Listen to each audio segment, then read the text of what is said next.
जैसे कि आपने एपिसोड 4 में देखा, मैं अकेले ही पातालकोट की गहराइयों में उतरने का प्रयास कर रहा था। सामने फैली खाई और उसके किनारे खड़ी दीवार जैसी चट्टानें। कभी पेड़ों की बेलों का सहारा लिया तो कभी पत्थरों को पकड़ते हुए खाई के किनारे किनारे उतरता गया। हर कदम पर ऐसा लगता था मानो मौत मेरे बिल्कुल आस-पास चल रही है। नीचे सिर्फ अंधेरा और चारों तरफ घना जंगल।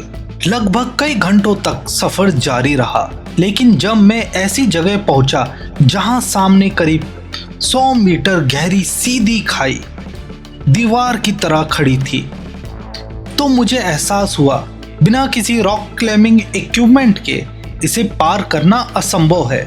बस एक छोटी सी गलती और सीधा हजारों फीट नीचे मौत की घाटी। मैंने निर्णय लिया, जान से बढ़कर कोई सफर नहीं। इसलिए मैंने हिम्मत जुटाई और वापस लौट आया।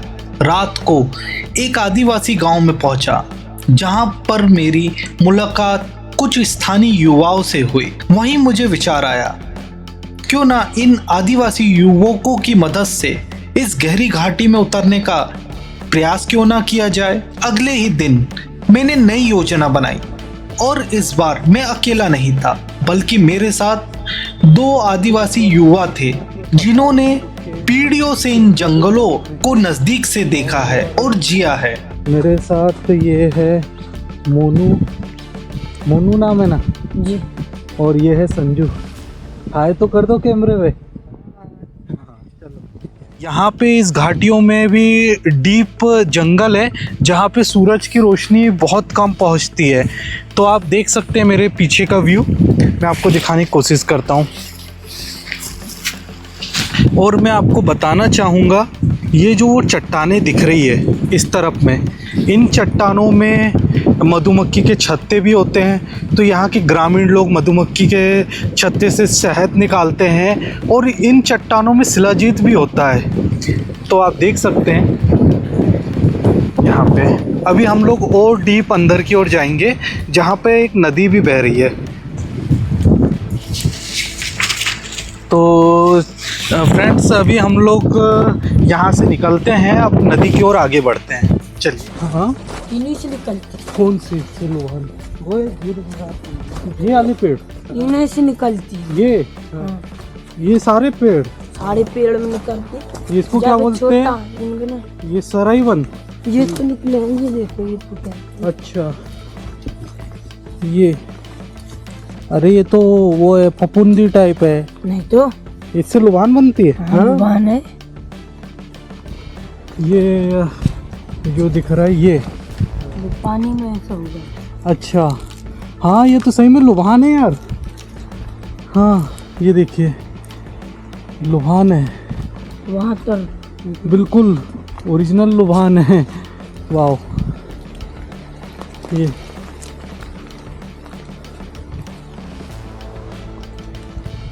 आप देख रहे हैं, ये यात्रा आसान नहीं थी। झाड़ियाँ, कांटे, खड़ी चट्टानें, अंधेरी गुफाएं, हर मोड़ पर नया खतरा। पर मेरे भीतर अब एक और गहरी जिज्ञासा थी, क्या सचमुच पातालकोट की तलहटी में कोई अदृश्य दिव्य शक्ति छिपी है? क्या यह सब सिर्फ एक विश्वास और परंपरा है, या वाकई इन जंगलों में कोई रहस्यमयी ताकत मौजूद है? घने जंगलों में हम धीरे धीरे अपना रास्ता बना रहे थे, पेड़ों पर निशान लगाते हुए, ताकि इस रहस्यमयी घने जंगल में कहीं खो ना जाए। मेरे साथ मोनू है। मोनू बता रहा था। मोनू क्या बता रहे थे अभी तुम? अनजाने जंगल जाते हैं ना, हाँ, तो रास्ते में ना भरा जाते हैं करके, हाँ, पकड़ा टोल पे धरते जाते हैं और उनको। तो कैसे करते हो, दिखाओ ना मुझे। हाँ चलो, ये ले लिया कसाड़ा ने, हाँ, इसको इतना तोड़ा हाँ, और ऐसे कर दिए हाँ, साइड में, हाँ, ऐसे, और फिर ऐसे गए, अच्छा, फिर तोड़े ओके, ऐसे, और धर दिए, हाँ, ऐसे फिर सूरत करके अपना। ओके। तो फ्रेंड्स, मैं बताना चाहूँगा, मोनू ये कहना चाह रहा है कि जब जंगल में आप घूमते हो तो एक मार्किंग छोड़ना चाहिए। तो ऐसे पत्तों को तोड़ तोड़ के रास्ते में रखते हुए जाते, ताकि हम लोग दोबारा जब इस रास्ते से वापस आना हो तो हमें पता लग जाए कि हम किस रास्ते से गए, ताकि जंगल बहुत घना रहता है तो हमें भटक ना जाए, है ना।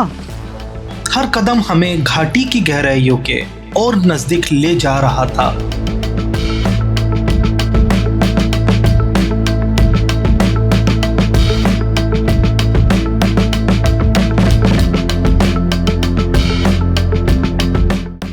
बहती नदी के किनारों और फिसलन भरी चट्टानों को पकड़ते हुए हम अपनी जान को जोखिम में डालते हुए आगे बढ़ रहे थे। हर कदम पर मौत का साया और हर मोड़ पर रहस्य।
आखिरकार हम घाटी के मुख्य सतह तक पहुंच गए, परंतु असली रहस्य तो अभी भी हमसे बहुत दूर था। वह था इस घाटी की तलहटी में बहती रहस्यमयी नदी के पार।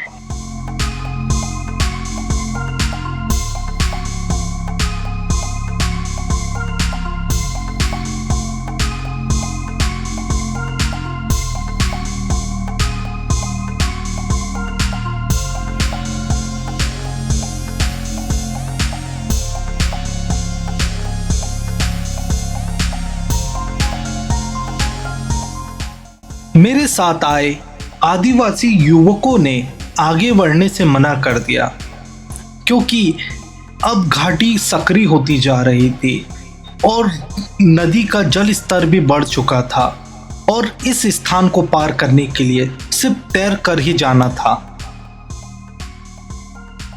मेरे दोनों युवा साथी वहीं पर रुक गए। मैंने हिम्मत जुटाई, अपने कपड़े उतारे, चट्टानों को पकड़ते हुए नदी में छलांग लगा दी।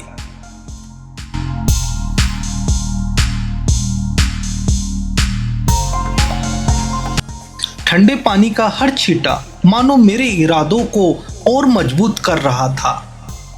जैसे जैसे मैं तैरते हुए आगे बढ़ रहा था, मुझे एक अजीब सी खुशबू महसूस होने लगी। ना वो फूलों की थी, ना जंगल की मिट्टी की, वो कुछ और ही थी, मानो किसी अदृश्य शक्ति की मौजूदगी। अब तैरते हुए गहरी गुफा के किनारे से मैं गुजर रहा था। मेरे भीतर एक अजीब सा कंपन महसूस होने लगा, जैसे कोई अदृश्य शक्ति मेरे दिल और दिमाग पर असर डाल रही थी। गुफा की दीवारों पर कुछ प्राचीन निशान थे। ऐसा लग रहा था मानो ये जगह सदियों से किसी शक्तियों का केंद्र रही हो। मेरे हाथ कांपने लगे, मेरी सांसें तेज हो गई और अचानक अपने आसपास किसी के होने का आभास हुआ।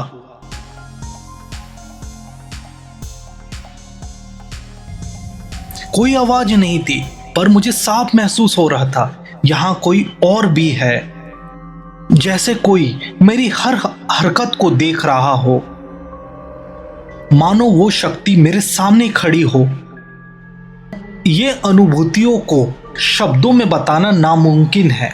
बस इतना कह सकता हूं कि उस गुफा में कुछ ऐसा था जो इंसानी दुनिया से परे है। शायद यही वो अदृश्य शक्तियां हैं